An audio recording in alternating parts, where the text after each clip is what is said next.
Hello hi friends, ಮನೇಲೇನು ತರಕಾರಿ ಇಲ್ಲ ಅಂದಾಗ ಈ ರೆಸಿಪಿ ಮಾಡಿ ತುಂಬ ಚೆನ್ನಾಗಿರುತ್ತೆ. ಟೇಸ್ಟ್ ಅಂತೂ ಸ್ವಲ್ಪ ಈರುಳ್ಳಿ ಮತ್ತು ಗೋಧಿ ಹಿಟ್ಟಿದೆ ಅಂದರೆ ಸಾಕು, ಈ ರೆಸಿಪಿ ಟ್ರೈ ಮಾಡ್ಬೋದು. ತುಂಬ ಅಂದರೆ ತುಂಬ ಟೇಸ್ಟಿಯಾಗಿರುತ್ತೆ. ಬನ್ನಿ ಯಾವ ರೀತಿ ಮಾಡೋದಂತ ನೋಡೋಣ. ಅದಕ್ಕಿಂತ ಮುಂಚೆ ನಮ್ಮ ಚಾನಲ್ನ ಸಬ್ಸ್ಕ್ರೈಬ್ ಮಾಡ್ಕೊಂಡಿಲ್ಲ ಅಂದರೆ ದಯವಿಟ್ಟು ಸಬ್ಸ್ಕ್ರೈಬ್ ಮಾಡ್ಕೊಂಡು ವಿಡಿಯೋ ನೋಡಿ. ಇದಕ್ಕೆ ಕಾಂಬಿನೇಷನ್ ಆಗಿ ಮೊಸರು ಅಂದರೆ ಸ್ವಲ್ಪ ಸಾಸಿದ್ರೆ ಸಾಕು, ಇಲ್ಲಾಂದರೆ ಹಾಗೇನೂ ತಿನ್ಬೋದು. ಇದಕ್ಕೆ ಹೆಸರು ಅಂತ ಅಂದರೆ ನಾವು ಈರುಳ್ಳಿ ಪರೋಟ ಅಂತನಾದರೂ ಕರಿಬೋದು. ಬನ್ನಿ ಯಾವ ರೀತಿ ಮಾಡೋದಂತ ನೋಡೋಣ. ಮಕ್ಕಳಿಗಂತೂ ತುಂಬ ಇಷ್ಟ ಆಗೋಂಥ ರೆಸಿಪಿ ಅಂತ ಹೇಳ್ಬೋದು. ತುಂಬ ಇಷ್ಟಪಟ್ಟು ತಿಂತಾರೆ. ಒಂದು ಸತಿ ಟ್ರೈ ಮಾಡಿ. ಈಗ ಒಂದು ಬೌಲ್ ತೊಗೊಂಡ್ಬಿಟ್ಟು 1 ಕಪ್ಪಷ್ಟು ಗೋಧಿ ಹಿಟ್ಟನ್ನು ನಾನು ಇಲ್ಲಿ ಜರಡಿ ಇಟ್ಕೊಳ್ತಾ ಇದ್ದೀನಿ. ಅದೇ ಬೌಲ್ಗೆ ಒಂದು ಸ್ವಲ್ಪ ರುಚಿಗೆ ತಕ್ಕಷ್ಟು ಉಪ್ಪು, ಅಜ್ವೈನ್ ಬರುತ್ತಲ್ಲ ಬೋಂಡಾಗ ಹಾಕೋವಂಥದ್ದು, ಅದನ್ನು ಸ್ವಲ್ಪ ಈ ಥರ ಕ್ರಷ್ ಮಾಡಿ ಹಾಕ್ಕೊಳ್ತಾ ಇದ್ದೀನಿ ನನ್ನ ಕೈಯಲ್ಲೇ. ಈ ಥರ ಇದು ಹಾಕೋದ್ರಿಂದ ಮಕ್ಕಳಿಗೆ ಹೊಟ್ಟೆ ನೋವು ಬರೋದಿಲ್ಲ. ಆ ಥರ ಚೆನ್ನಾಗಿರುತ್ತೆ. ಆವಾಗವಾಗ ಈ ಥರ ಬಳಸ್ಕೊಳ್ಳಿ, ಚೆನ್ನಾಗಿರುತ್ತೆ. ಈಗ ಇದಕ್ಕೆ ಒಂದು 3 ಸ್ಪೂನಷ್ಟು ಎಣ್ಣೆ ಹಾಕ್ಕೊಂಡು ಚೆನ್ನಾಗಿ ಹಿಟ್ಟನ್ನು ಮಿಕ್ಸ್ ಮಾಡ್ಕೊಳ್ತಾ ಇದ್ದೀನಿ.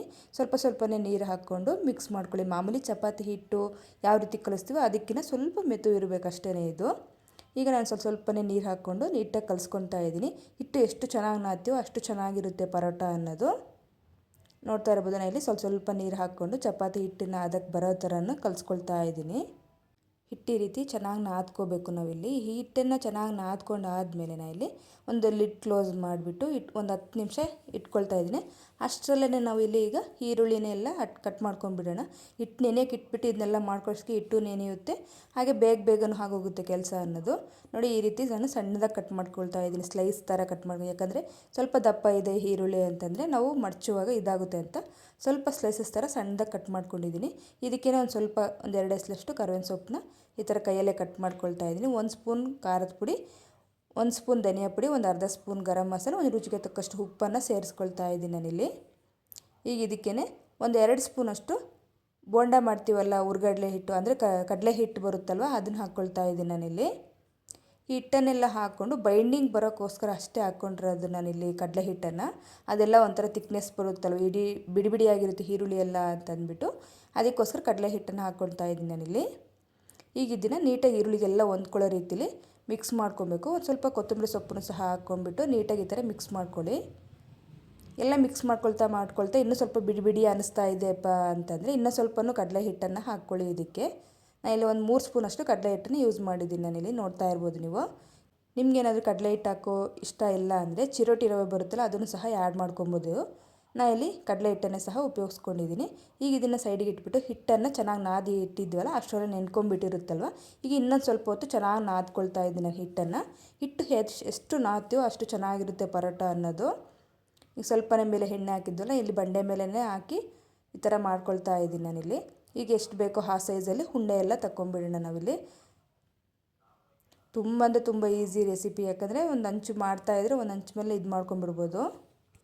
ಈಗ ಚೆನ್ನಾಗಿ ನಾದಿರೋಂಥ ಹಿಟ್ಟನ್ನು ಸಪ್ರೇಟ್ ನಿಮ್ಗೆ ಯಾವ ರೀತಿ ಬೇಕೋ ಆ ರೀತಿ ಉಂಡೆ ಮಾಡ್ಕೊಂಡು ಎತ್ತಿಟ್ಕೊಳ್ತಾ ಇದ್ದೀನಿ. ಈಗ ಒಂದು ಉಂಡೆ ತೊಗೊಂಡ್ಬಿಟ್ಟು ನಾವು ಸೇಮ್ ಚಪಾತಿ ಯಾವ ರೀತಿ ಲಟ್ಟಿಸ್ಕೊಳ್ತೀವೋ ಅದೇ ರೀತಿಯೇ ಲಟ್ಟಿಸ್ಕೊಳ್ತಾ ಇದ್ದೀನಿ ನಾನಿಲ್ಲಿ. ಫುಲ್ ತೆಳುವಾಗೆ ಚಪಾತಿನೇ ಲಟ್ಟಿಸ್ಕೊಳ್ತಾ ಇದ್ದೀನಿ. ಈ ರೀತಿ ಲಟ್ಟಿಸ್ಕೊಂಡಿರೋ ಚಪಾತಿ ಮೇಲೆ ಈರುಳ್ಳಿ ಎಲ್ಲ ಮಿಶ್ರಣ ಮಾಡ್ಕೊಂಡಿದ್ವಲ್ಲ, ಅದನ್ನು ಫುಲ್ಲು ಎಲ್ಲ ಕಡೆಯೂ ಸ್ಪ್ರೆಡ್ ಆಗೋ ಥರ ಈ ಥರ ಮಾಡ್ಕೊಳ್ತಾ ಇದ್ದೀನಿ ನಾನಿಲ್ಲಿ. ಈ ರೀತಿ ಎಲ್ಲ ಮಾಡಾದಮೇಲೆ ಈಗ ಫೋಲ್ಡಿಂಗ್ ಮಾಡ್ಕೊತ ಬರಬೇಕು ನಾವು. ಈರುಳ್ಳಿಯನ್ನು ಆ ಕಡೆ ಈ ಕಡೆ ಸೈಡಿಗೆ ಹೋಗದೇ ಇರೋ ಹಾಗೆ ಹಿಟ್ಟಿನ ಮಧ್ಯದೆಲ್ಲ ಹಾಕ್ಕೊಳ್ತಾ ಈ ಥರ ನೀಟಾಗಿ ಈ ಥರ ಫೋಲ್ಡ್ ಮಾಡ್ಕೊಬೇಕು ನಾವೀಗ. ಈಗ ಇದನ್ನು ಈ ಥರ ಸ್ವಲ್ಪ ಮೇಲೆ ಪ್ರೆಸ್ ಮಾಡಿಬಿಟ್ಟು ಒಂದು ಚಾಕುವಿನ ಸಹಾಯದಿಂದ ಅಥವಾ ಪಿಜ್ಜಾ ಕಟರ್ ಇರುತ್ತಲ್ಲ ಅದರಿಂದನಾದರೂ ಕಟ್ ಮಾಡ್ಕೊಬೋದು. ಈ ಥರ ಚಾಕುದಿಂದ ಈ ಥರ ಕಟ್ ಮಾಡ್ಕೊಂಬಿಡಿ. ಮೇಲೆ ಒಂದು ಸ್ವಲ್ಪ ಕಟ್ ಮಾಡಾದಮೇಲೆ ಕೆಳಗಡೆ ಇನ್ನೊಂದು ಸತಿ ಈ ಥರ ಅಂದಿದ್ದೀವಿ ಅಂದರೆ ಫುಲ್ ಸಣ್ಣದಾಗಿ ನೀಟಾಗಿ ಕಟ್ ಆಗಿಬಿಡುತ್ತೆ. ಈಗ ಇದನ್ನು ನಾವು ಪರೋಟೋ ರೀತಿ, ಅಂದರೆ ರೌಂಡಾಗಿ ಬರಬೇಕಲ್ವ, ಈ ರೀತಿ ಮೇಲಿಂದ ಈರುಳ್ಳಿ ಮೇಲೆ ಕಾಣ್ತಾ ಇರಬೇಕು, ಹಿಟ್ಟು ಅನ್ನೋದು ಕೆಳಗಡೆ ಹೋಗಬೇಕು, ಆ ರೀತಿ ಪ್ರೆಸ್ ಮಾಡ್ಕೊಬೇಕು. ಕೆಳಗಡೆ ಇರುತ್ತಲ್ಲ ಅದನ್ನು ನೋಡಿಸ್ತಾ ಇದ್ದೀನಿ. ಈ ಥರ ರೋಲ್ ಮಾಡ್ಕೊಳ್ತಾ ನಾವು ಕೆಳಗಡೆ ಬಂದಿರೋಂಥ ಸೈಡನ್ನು ನಾವು ಕೆಳಗಡೆ ಪ್ರೆಸ್ ಮಾಡ್ಕೊಬೇಕು. ಈ ರೀತಿ ಎಲ್ಲನೂ ಮಾಡ್ಕೊಂಡು ಇಟ್ಕೊಂಡ್ಬಿಟ್ರೆ ಬೇಗನೆ ಆಗೋಗ್ಬಿಡುತ್ತೆ.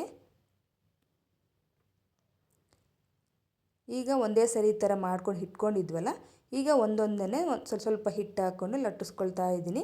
ನೀವು ಪೇಪರ್ ಹಾಕ್ಕೊಂಡು ಲಟ್ಟಿಸ್ಕೊಂಡ್ರೆ ಅಂಟ್ಕೊಳ್ಳೋದಿಲ್ಲ. ನಾನು ಇಲ್ಲಿ ಸ್ಟೀಲಿಂದ ಇರೋದ್ರಿಂದ ಈ ಥರ ಲಟ್ಟಣಿಗೆ ನಾನು ಹಾಗೆ ಅದೇ ಥರ ಲಟ್ಟಿಸ್ಕೊಳ್ತಾ ಇದ್ದೀನಿ. ಬೇಕಾದ್ರೆ ಎಣ್ಣೆಯಲ್ಲೇ ಡೈರೆಕ್ಟು ನಾವು ಒಬ್ಬಟ್ಟಿನ ಥರ ಆದರೂ ತೀಡ್ಕೊಬೋದು, ಚೆನ್ನಾಗಿರುತ್ತೆ.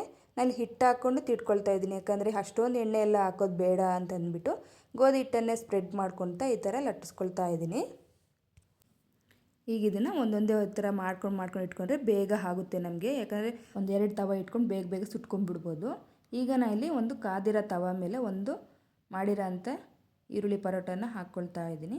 ಈಗ ಒಂದು ಸ್ವಲ್ಪನೇ 2 ಸ್ಪೂನಷ್ಟು ಎಣ್ಣೆ ಹಾಕ್ಕೊಂಡು ಚೆನ್ನಾಗಿ ಸುಟ್ಕೊಳ್ತಾ ಇದ್ದೀನಿ. ಅಂದರೆ ಜಾಸ್ತಿ ಹೈ ಫ್ಲೇಮ್ ಇಟ್ಕೊಬಾರ್ದು, ಇದಕ್ಕೆ ಮೀಡಿಯಮ್ ಫ್ಲೇಮಲ್ಲಿ ಇಟ್ಕೋಬೇಕು. ಯಾಕಂದರೆ ಹಸಿ ಈರುಳ್ಳಿ ಹಾಕಿರೋದ್ರಿಂದ ನಾವು ಆದಷ್ಟು ಮೀಡಿಯಮ್ ಫ್ಲೇಮಲ್ಲಿ ಇಟ್ಕೊಂಡು ಈ ಥರ ಒತ್ಕೊಳ್ತಾ ಚೆನ್ನಾಗಿ ಫ್ರೈ ಮಾಡ್ಕೋಬೇಕು ರೊಟ್ಟಿ. ಈಗ ಪರೋಟ ಅನ್ನೋದು ರೆಡಿ ಆಗ್ತಾ ಇದೆ. ಆದಷ್ಟು ಚೆನ್ನಾಗಿ ಕುಕ್ ಮಾಡ್ಕೊಳ್ಳಿ, ಈರುಳ್ಳಿಯನ್ನು ಚೆನ್ನಾಗಿ ಬೇಯಿಸ್ಕೊಳ್ಳಿ ಅಂತ ಹೇಳ್ತೀನಿ.